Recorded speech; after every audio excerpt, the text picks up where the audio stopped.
अस्सलाम वालेकुम dear student, मैं ग्लोबल कंप्यूटर इंस्टीट्यूट टॉपिक की जानिब से दिलावर शाह। आज का हम तीसरा लेसन लेंगे MS वर्ड 2013 में। मिसाल के तौर पे मैंने यहाँ लिखा ग्लोबल कंप्यूटर इंस्टीट्यूट टॉपिक सवाल व्हाट इज योर नेम।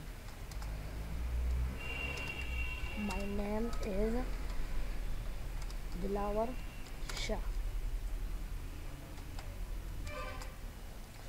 अभी आप कहना चाहते हैं कि मुझे यहाँ पर व्हाट इज़ योर नेम यहाँ पर नहीं चाहिए, आखिर में चाहिए, तो मैंने इसे सेलेक्ट किया, कट, नीचे आया, पेस्ट क्लिक किया तो नीचे आ गया।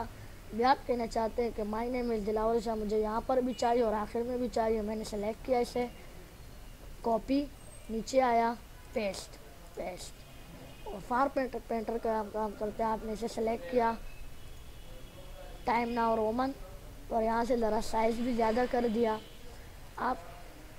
मैं कह रहा हूँ कि व्हाट इज़ योर नेम को जो आपने स्टाइल दिया हुआ है, मैं यहाँ पे दिलावर शाह को भी देना चाहता हूँ। मैंने सेलेक्ट किया, इधर आया फॉर्मेट पेंटर और दिलावर शाह को सेलेक्ट किया तो देखें वहाँ पर भी वही आ गया।